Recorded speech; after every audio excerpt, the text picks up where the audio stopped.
Hello and good afternoon here from the European Parliament in Brussels. I welcome everyone who is online today with us, and of course my colleagues here in the studio in the European Parliament. Let me quickly introduce you to our today's afternoon presentation of the study. In August 2020, President Putin surprised the world by claiming to have approved the first vaccine against COVID-19. The vaccine was named Sputnik V, with the letter V standing for victory and reminiscent of the so-called Sputnik shock caused by the first Soviet satellite. The new kind of race in combating the pandemics was accompanied by information offensive and aimed at persuading as many states as possible across the world to purchase and produce Russian vaccines. Many states inside and outside of the EU exhibited strong interest in administering and producing Sputnik V. The shortage of vaccines early this year created fertile soil for Russian efforts. Many countries from Central Asia to Western Europe and Latin America embraced the hope the Sputnik V provided. Others saw a serious dangers in the vaccine that came with scandals and intransparency. Moreover, many believed that Sputnik V used to be a political tool, a Trojan horse of the Kremlin to introduce division across the globe, especially within the European Union. So after billions of spent euros coming from the Russian state fund and an immense media and political offensive, even with an own Twitter account, we have to ask, has Kremlin indeed made Sputnik a success? To answer these questions, I have commissioned a study to analyze the effects of Sputnik V media coverage in 6 selected countries. Together today with the author of the study, Dr. Susanne Spahn, as well with distinguished guests here and connected with us, we will share with you the empirical findings and try to draw our conclusions. So let me start with allowing you to introduce our guest. The first guest is the author of the study, Dr. Susanne Spahn. She lives in Berlin. She's a freelance historian, very well known, especially in Eastern Europe and in Germany. She's also a political scientist and a journalist. After studying Eastern European history and Slavic studies, political science at the University of St. Petersburg and Cologne, she received her doctorate in 2011. Susanne Spahn has worked on international projects at the London School of Economics and the Vilnius Institute for Policy Analysis. Her research has been featured in German and international media such as Arte, ARD Deutschlandfunk Deutsche Welle, La Liberté, NZZ, Radio 𝘀𝗧𝗏𝗏, Bloomberg, and many others. So Susanne, you would have the floor to give us the first finding and please present what was the results of your study. You have the floor. Hello, so thank you very much for giving me the opportunity to present my study. And I would like to especially thank Viola from Cramon and 𝗀𝘁𝘂𝗍𝗏 for organizing this event. So thank you. I would like to give you some typical examples of Russian state media's reporting and disinformation, and then present the results of my study. So I would like to share the screen with you now.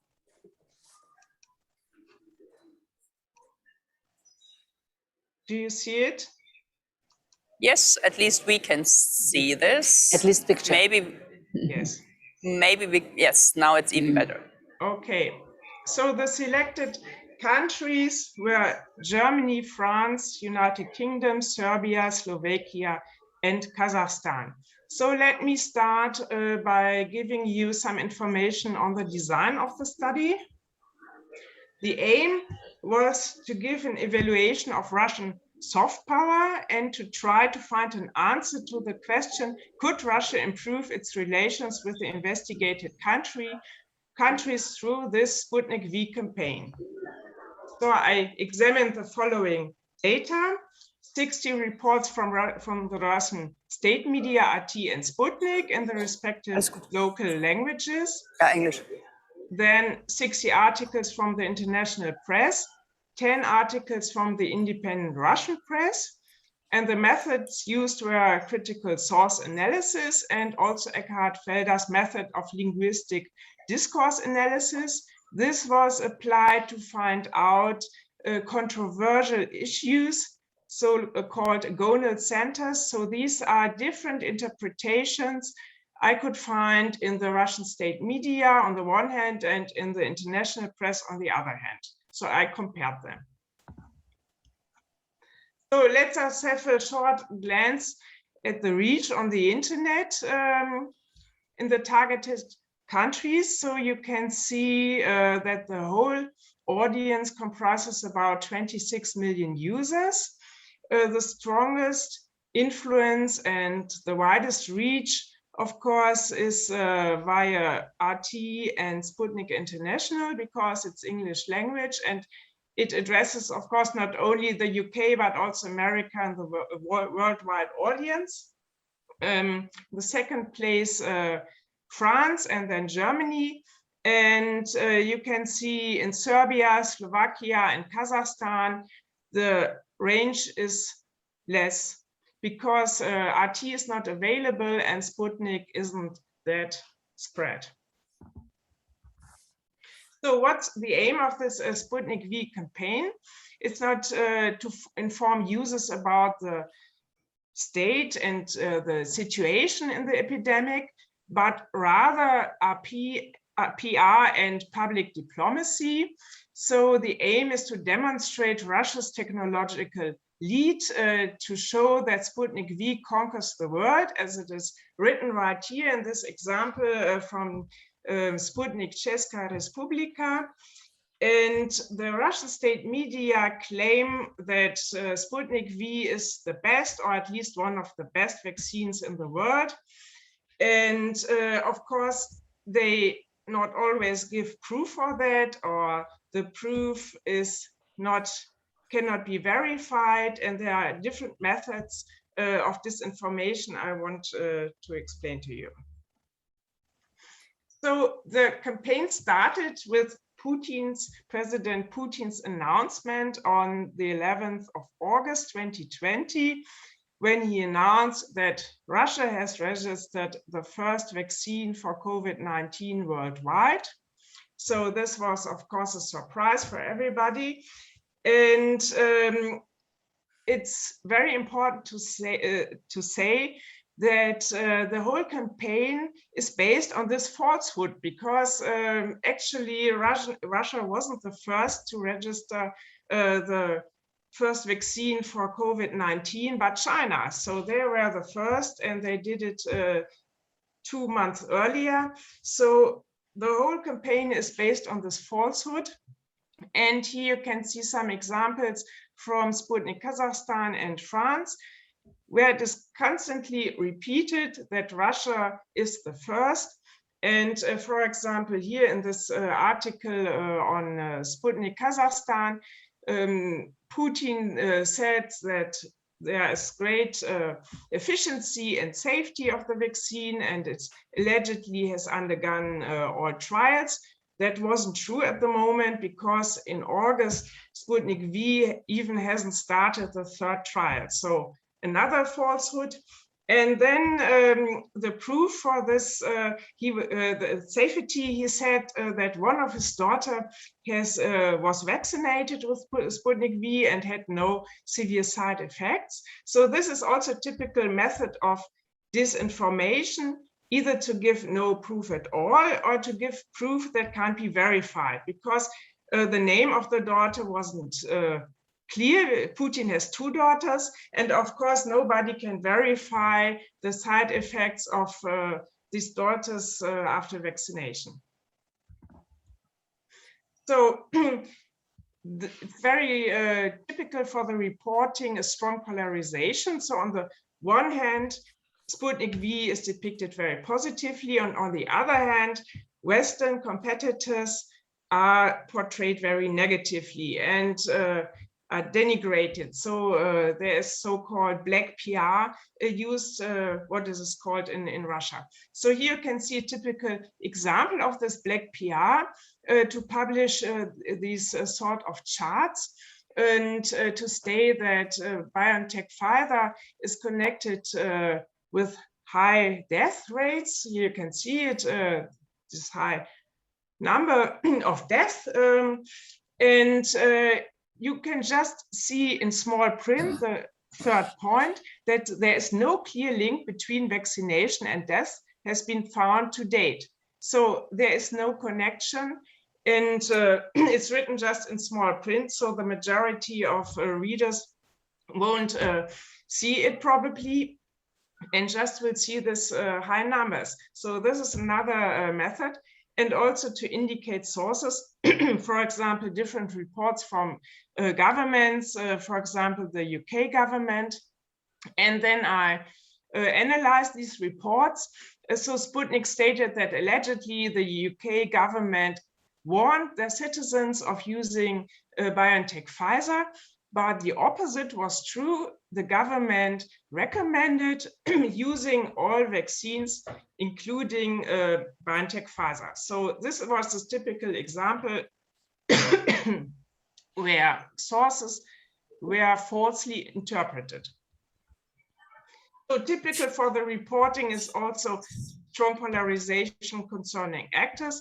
On the one hand, the politicians and others who are in favor of Sputnik V are portrayed very positively. Here you can see a German deputy of the Bundestag who especially went to Moscow to celebrate the Victory Day and to get publicly vaccinated with Sputnik V. So this is, of course, a very nice article about him. And on the other hand, especially the European Commission and the Commissioner for the Internal Market, 𝗀𝗻𝗄𝗃, were depicted very negatively, as they were regarded as the main obstacles for entering the European market. So here you can see, Viola already mentioned that Sputnik V has its own Twitter account. That is true. And they are very active in pushing these tweets and attacking Breton and accusing him of political bias and so on. And these tweets, of course, are again quoted in Sputnik and RT. When it comes to Western criticism of Sputnik V, I could find in the Western press a lot of criticism and doubts concerning safety and efficiency of Sputnik V. These objections and criticism usually were just rejected as fake news or disinformation, excuse me, or were explained by conspiracy theories that allegedly the Western pharmaceutical companies, so-called big pharma, and Western political elites were organizing a campaign against Russia, and Russia was depicted as a victim. So you can see this example on Sputnik Serbia. It's about Russia, about this alleged campaign against Sputnik V, and the reasons also called named that the West envies the Russian success. So finally, I would like to present my results. So the first group concerns Kazakhstan and Serbia, where you could see a positive role in the short term, but then the interest was decreasing. Germany and Slovakia composed the intermediate group, because in Germany, the opportunities were not used, although the government and other parties were ready to use Sputnik V if approved by the EMA. So this was the precondition. But due to a lack of data, and Russia didn't sufficiently collaborate with the EMA, and there wasn't clear about the delivery capacities of this Russian company in Bavaria that was supposed to produce the Russian V vaccine. The opportunities were lost. So this was a failure. In Slovakia, this question of the usage of Sputnik V caused a huge controversy and also a government crisis. So Premier Matovic, who ordered doses and who especially went to Moscow and had secret negotiations, he was forced to step down, and this led to a destabilization of the country. And so in the end, this had a very negative impact on the reputation and the demand of Sputnik V. So, and finally, France and Great Britain, they make up the third group where the benefits are least likely because political reservations prevail. And there was a lot of criticism of Russia exploiting the crisis for their own political goals and trying to divide the EU. So in conclusion, let me sum up the main points. So it's a mixed record. A significant impact on the epidemic could only be seen in Serbia, because even in Kazakhstan, Russia actually delivered only 3% of the ordered volume, so only a very small part, and so the impact wasn't so great as expected. I think more important is the political damage that was caused in Slovakia and Germany.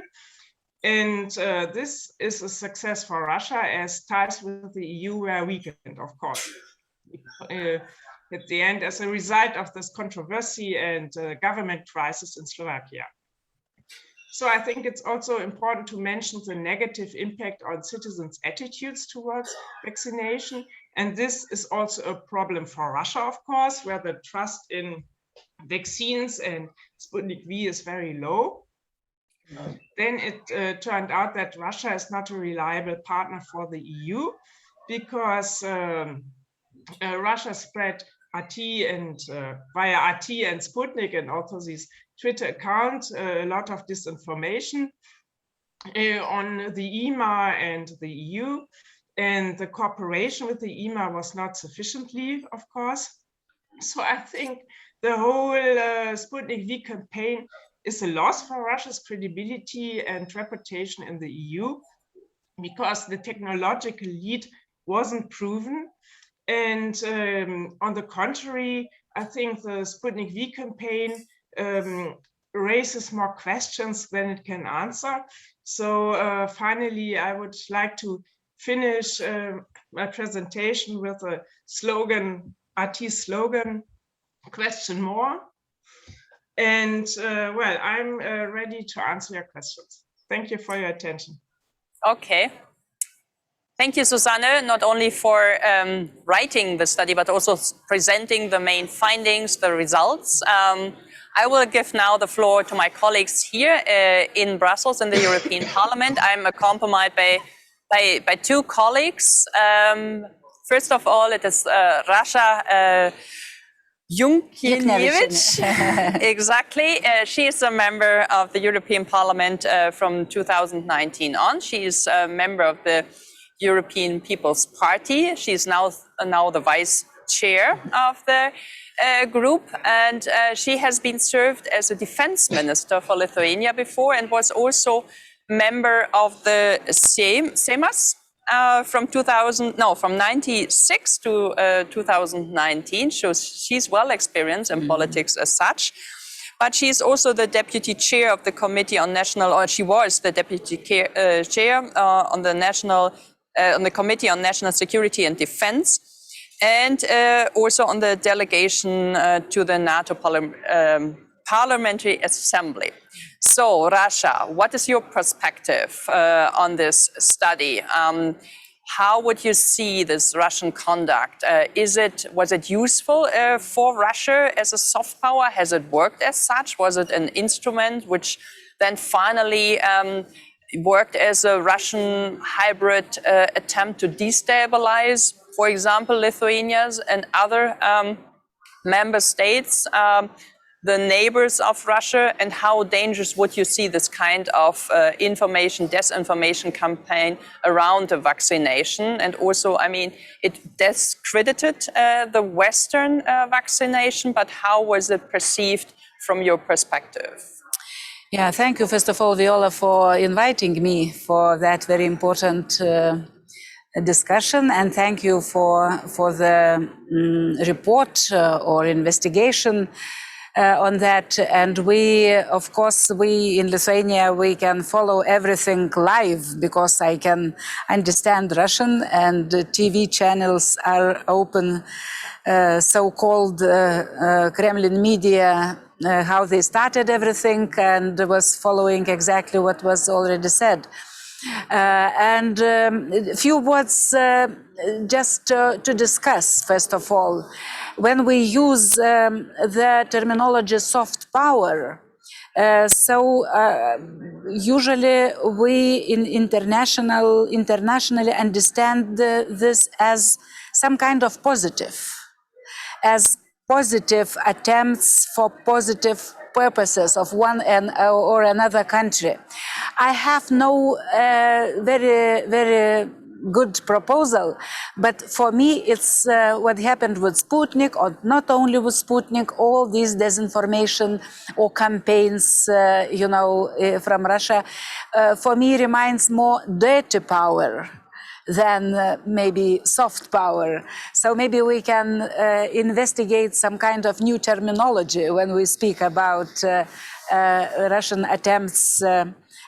And their goals are to destroy our democracy, to make a chaos in the countries, especially to prevent, we see this very active measures in Ukraine, in Georgia, in Moldova, in other countries. Next to they are in somehow in gray zone of when we speak about security, because they want to prevent these countries from the democratic developments here in European continent. So Sputnik is one of the tools to use this dirty power around and globally. And I can give about how it worked, and is it any results Russia wanted to achieve. So I will take two examples. One example in my country.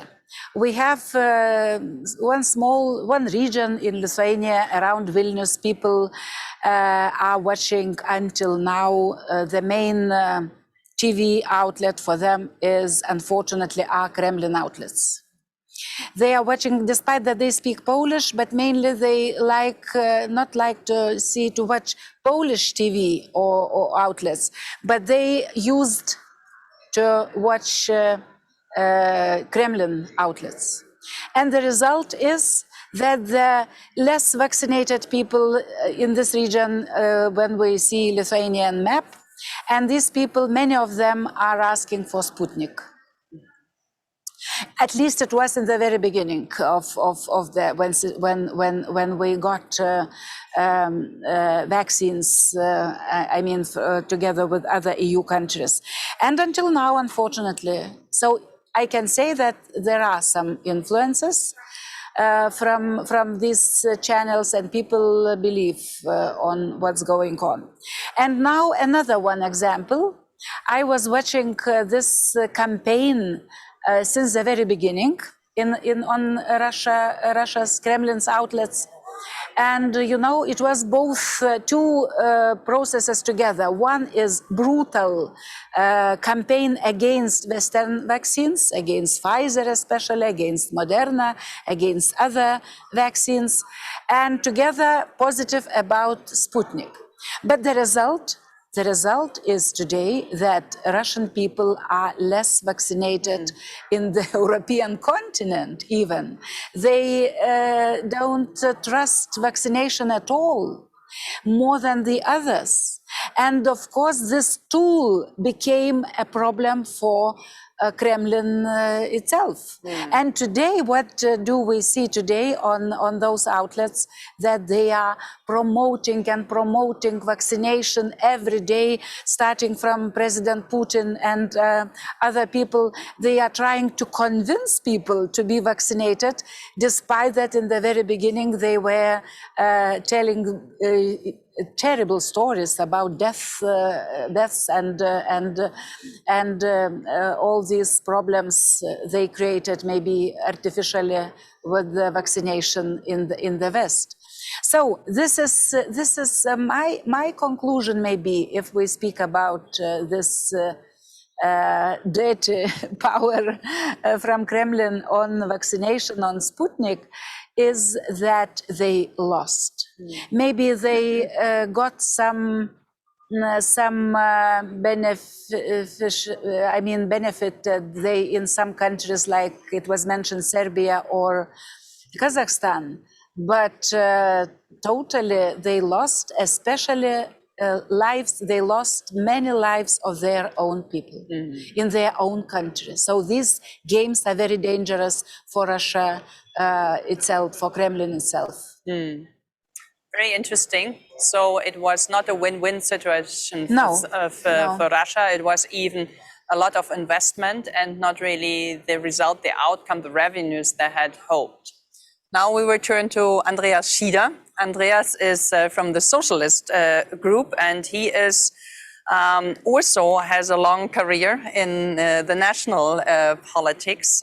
You have served as a state secretary in the Ministry of Finance in the government of former Chancellor Werner Faymann from 2008 and 13. And you have also served as a deputy chairman of the Social Democratic Party in Austria, and you have been a member of the European Parliament, and you're with me together as shadow on the Special Committee on Foreign Interference in all democratic processes in the European Union. I always have to read it up, sorry. And of course, you are part of the conference or the parliamentary delegation on the conference on the future of Europe. But you're also very active in the Western Balkans, and that's what we share. And of course, it makes a difference. You have seen the situation in Serbia. Obviously, people are very much more ambiguous about Sputnik and whether to take this or not and how much influence it has. So in that respect, I would like to pose the question to you, how this disinformation angle is particularly pertinent, and to what extent the EU is and was ready to withstand this disinformation and media offensive, especially coming from Russia, especially when it came to this vaccination, Sputnik, and how could we strengthen the member states, but also other institutions in the European Union, our neighboring states, and especially what strategic mistakes were made by the EU during the pandemics when it came to the situation in the Western Balkans. Please, Andreas, you have the floor. Thank you, Viola, for inviting me. There's a lot of questions you put on the table, but I want to thank also for this study, because it put, I think, very impressively in a nutshell what was going on and how Russian disinformation attitudes are working in this time, specifically in the field of vaccines. Maybe one point before, because we all remember also that Serbia was and Vucic was very invitive and say, please come all to Belgrade and get vaccine wherever you are from. I always ask myself, what is the concept behind? Because the vaccine rate in the country is extremely low and still is extremely low. And usually all the other leaders started to invite others when they are the first roll of their own population got their first shot. So we see also that there, of course, it was used more for foreign affairs propaganda and mixing up. Secondly, the question of the role of the European Union on the vaccines first. I think we waited too long to understand that, especially in this specific region, of course, for countries, it's extremely hard to get the doses they need from this clearance mechanism from the WHO. It was expensive, it is extremely bureaucratic, there are small countries with not so much administration to handle this. And of course, the European Union should already from the beginning onwards, when they made their order, reserved also a part for the Western Balkan countries. Finally, the European Union understood, and then through the Austrian government, they distributed also European vaccine doses to all the countries, which I think was late, but good. To the disinformation as such, maybe to say something, because also the Western Balkans are one of the fields where there is huge impact. There is Russian interference, there is Turkish interference, maybe there is even Chinese one. And of course, this is linked also to the political situation. We have Bosnia, which is due to nationalist politicians in a very troublesome situation. We have North Macedonia, which is due to the relations to the neighbors in a troublesome situation. We have Albania, which has no easy situation. Kosovo, anyway, also hard situation of not moving so much forward because being not recognized by everybody. And in Serbia, of course, there is a strong, also claiming that democracy is not in the strongest hold, free elections, media freedom, and so on. So this is the biotope where you can put a lot of disinformation attitudes. And of course, what is the idea behind? The idea is to destabilize societies there, but also to destabilize European integration approaches. So it is also, it's not only about the Balkans, it's also about European Union. Are we aware? Probably we in the 𝗀𝘂𝘁𝗱𝘆 committee, what is the short term of this long name, which is investigating. Yes, I think we woke up seeing that it's even harder and stronger than we expected, and that the European Union is lacking, especially the European Commission, behind of really developing the strong countermeasures. We have an entity, we have to make, I think, a clearer entity, we have to apply all the languages which are necessary, and we have to work on countermeasures, which is, of course, to speak with platforms about how to put real information, how to make clear, to react quickly, because in this field of electronic world, you cannot sleep, you have to react quickly. So to answer your questions, I think we had been quite sleepy, but hopefully we woke up now. Mm-hmm. Very good. Thank you for your remarks and also for your judgment. I think we were late with our vaccination. Hopefully we can have enough time to gain this trust and the credibility back in the Western Balkans. Let's have a look now how the whole campaign was perceived in Russia. Let's ask Barbara von 𝗀𝗡. She is connected, I think, from, maybe somebody can help me. She is connected from Berlin or from Moscow today? From Berlin. From Berlin, okay, great. So where is my Barbara? Is a journalist also, but not only. She's also a political scientist and especially an expert on Russian civil society. She is serving as an international relation advisor for the Prague Civil Society Center, which supports civic activism in Eastern Europe and South Caucasus, Central Asia. Barbara has received her degree at Oxford University and became a correspondent for Reuters and for the German newspapers 𝘀𝘁𝘂𝗱𝘆 Zeitung in Paris and Moscow. And back in Moscow, she was engaged in extensive NGO work, notably with youth detention centers. Then she has also worked, and that's where we came across in the German Bundestag for a long time. And since 2015, she has again joined the Prague Civil Society Center. So maybe, Barbara, you can share some of your insights, some of your observations, how the whole campaign around Sputnik, undermining Western credibility, was perceived in the Russian public, and how the attitude, what Russia has already mentioned, towards vaccination and Sputnik was perceived in Russia? Please, you have the floor. Yes, thank you very much. It is fascinating to watch because we all perceive Russian disinformation as being so highly penetrating and effective. And this whole Sputnik story has really been one of failure, which is amazing looking at the incredible pretense that was behind it.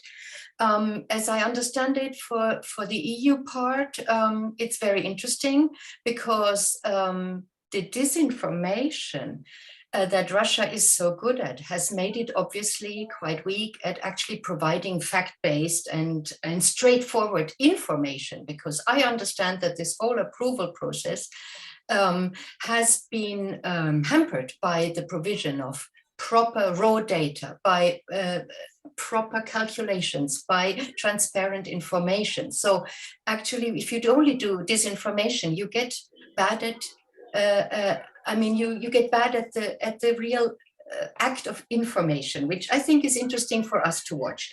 Now, to Russia itself, of course, the same question applies. Has Kremlin made Sputnik a success for its own society, for its own legitimacy vis-a-vis its population, which has been dwindling over the last few years? It could have been a very strong element to recreate trust that has been lost over the years by the Putin regime. I think it has really backfired completely. First of all, the campaign against Western vaccines from the beginning made the skepticism in Russia against vaccination very strong, because if Western vaccines don't work, why should a Russian a Russian prototype work? I think this is how most people reacted. And there was a general insecurity as a result of the defamation of Western attempts to create a solid and effective vaccine. We now have a situation that is catastrophic. It is really 200 and almost 240 confirmed deaths, which if you take in account, which the Reuters news agency has done, which is indeed one of my former employers, it has done a calculation, comes to about 500,000 deaths that one has to assume have happened COVID-related in the Russian society, which is 500,000 people in a country that is having a demographic, very worrisome situation as it is, and high-scale immigration as it is. So this is really a very harmful effect for the future demographic development of Russia, apart from the tragedy happening now in every little place. The latest wave, which is really against all the triumphalism, is totally deadly. We have total record numbers, something like 40,000 registered cases every single day since 2 months, and about 1,000 plus registered deaths every single day. And even Sobyanin, the Moscow mayor, speaks of a historic peak. So this is the result of what would have been the first worldwide vaccine, is now leading Russia to become, with almost 9 million cases, now taking the 5th place worldwide after the US, Brazil, Mexico, and India. So it's produced a rating that certainly isn't really beneficial for the image and reputation of Russia. We have the vaccination rate has risen from 34% over the last 2 weeks to 36%, because there's a full-fledged campaign, as was mentioned before. It's in supermarket, malls, and bonus schemes and other attempts to get people to get vaccination. And there is an open but very controversial debate on forced vaccinations now going on in the Russian media.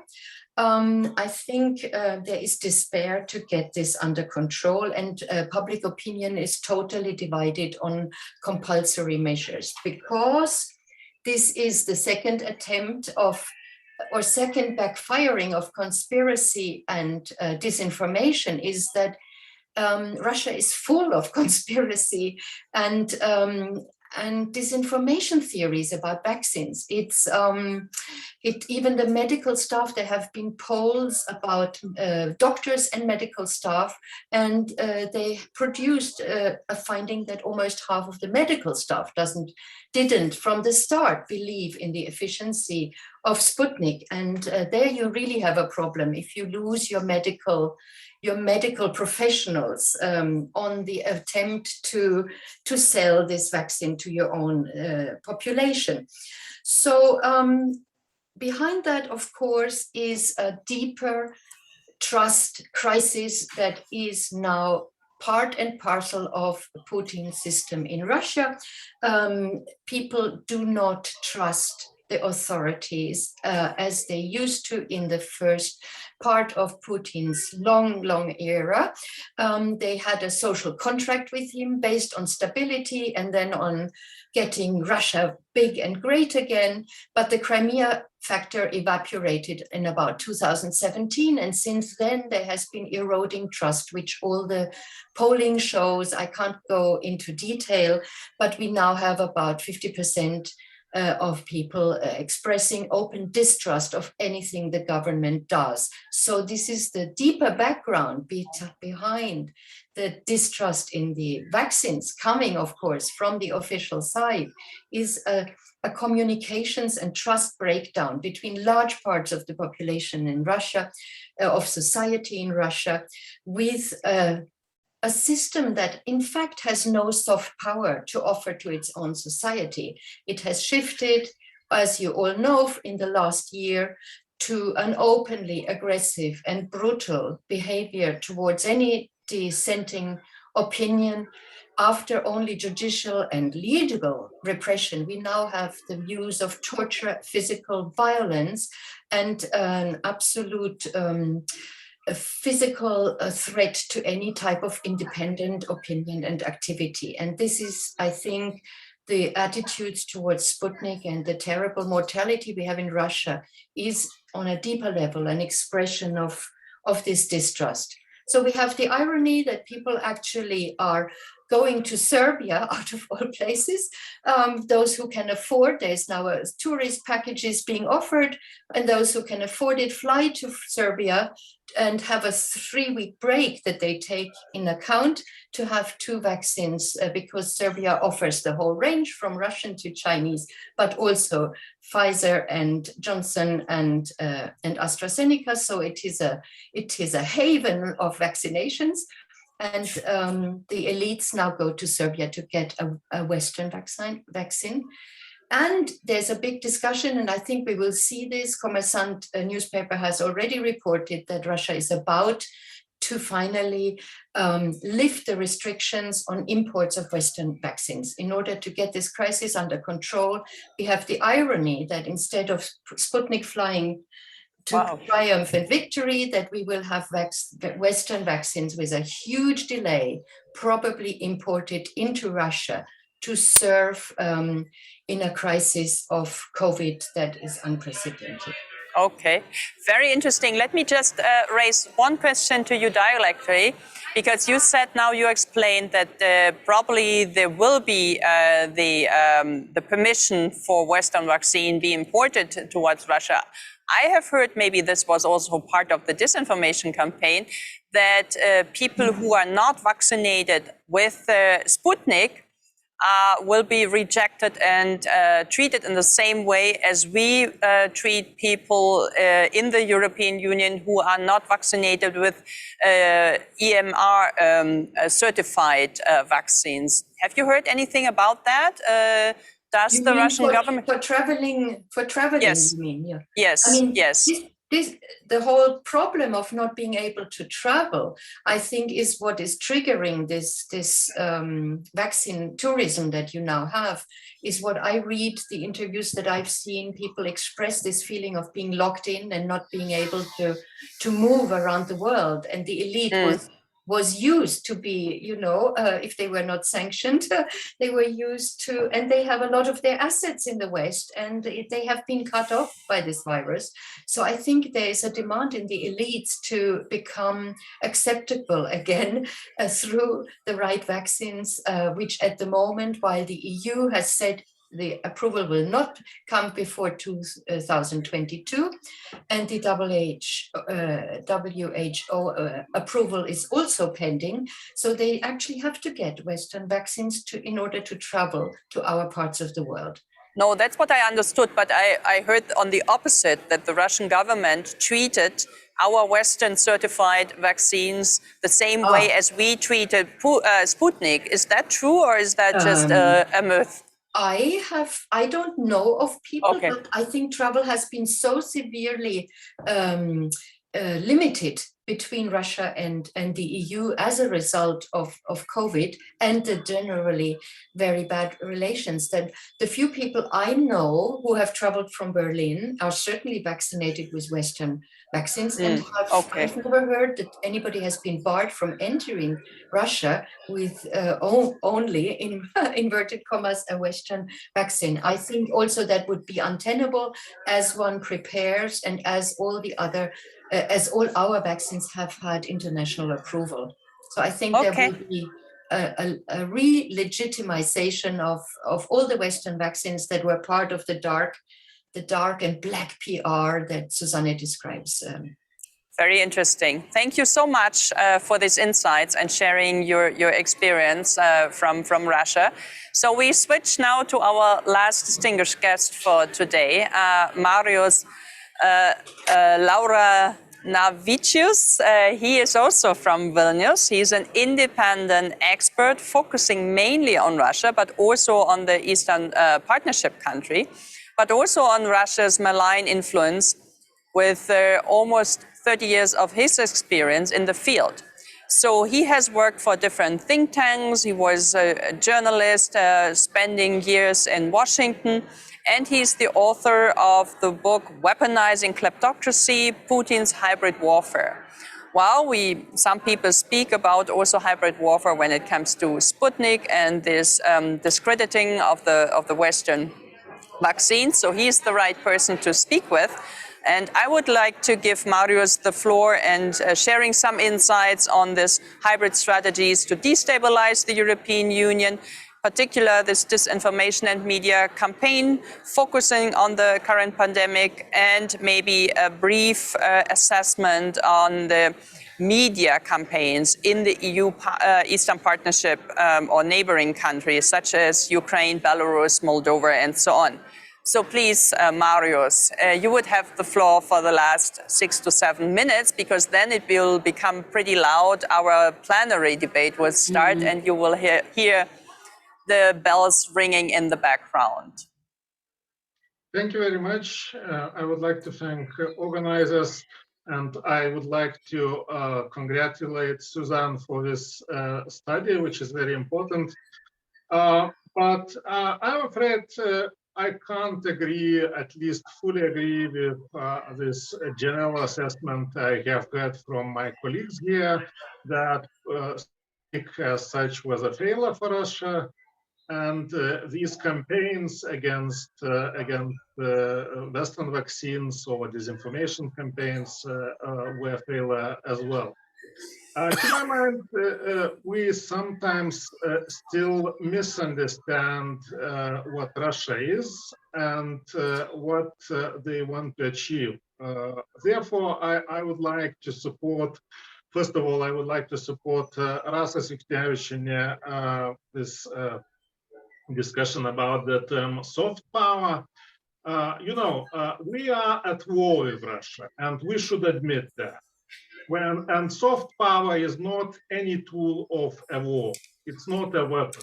So we should just stop using these terms which are not applicable to what Russia does. And that's for me very important. Our Prime Minister 𝗀𝘁𝘂𝗱𝘆, from the very beginning, she told our public and international public that Sputnik is not, it has nothing to do with vaccines. It has little to do with medicine. It's a political tool for Russian influence. And I think that history proved that she was extremely right from the very beginning.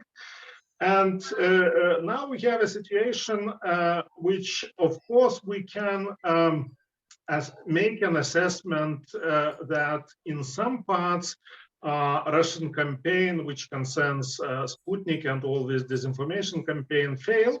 Yes, it's true.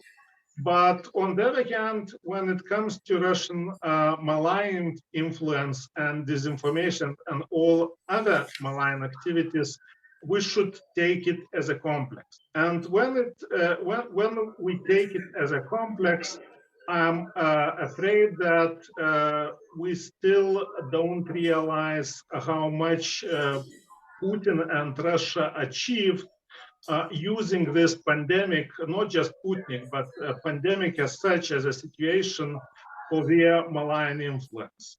They managed to split some countries between themselves. They managed to, let's say, at least in Europe, Eastern Europe, it's very clear they managed to split societies.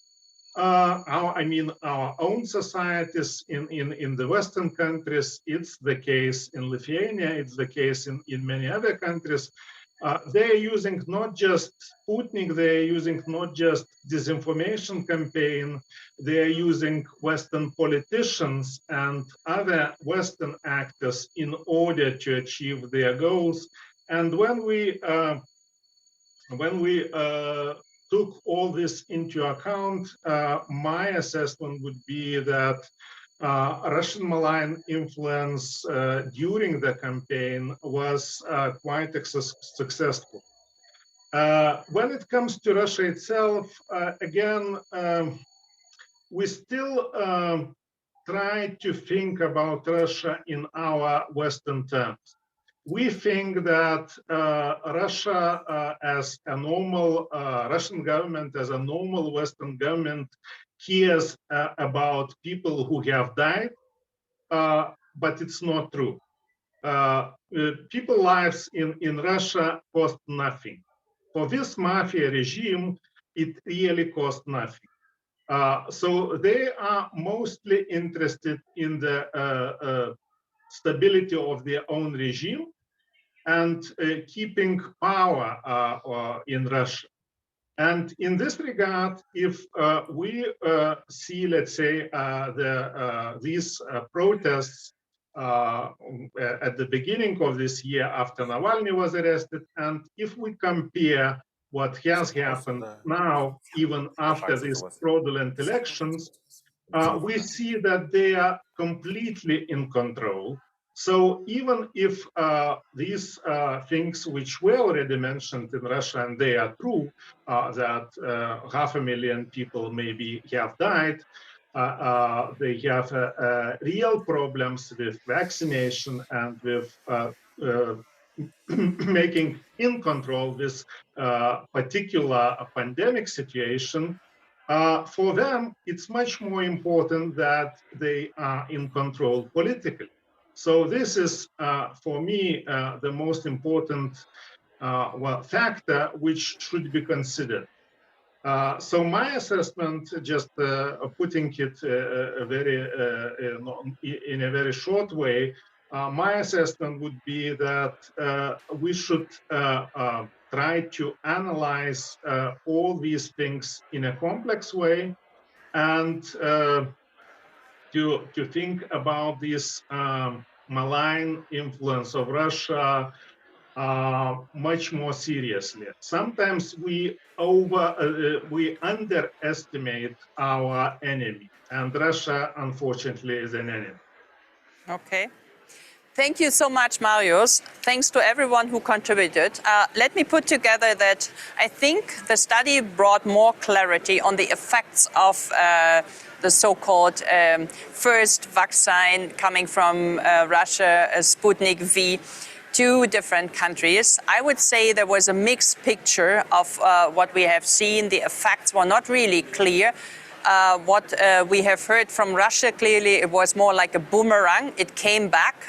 It actually caused a crisis in credibility, in trust. And we will see maybe that the numbers which are officially declared are not really the real numbers, while I have heard from many sources that the death of people were declared in a different way and the cause of death were changed from COVID to other sicknesses. So for Russia, there was clearly not a success, but in terms of destabilizing either the Western Balkan, our neighborhood, the Eastern Partnership countries, I think the analysis of our guest and our author is right. It was partly successful, and it is up to us here in the Parliament, and we sitting here, but also in many of our committees, we are very much aware of the situation.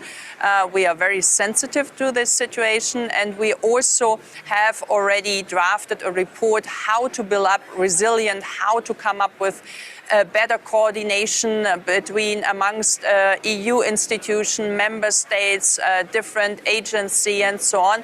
So I think the alarm clock was raising here in the Parliament, but also in other EU institutions, and I think that the study was contributing to this very well. Thank you, Susanne. Thanks, Marius, Barbara, and also Rasha and Andreas here. Hope to see you back at another topic, but for now we will close today because we have an important voting coming up in the plenary. That's why we have to leave here from Brussels. Thank you.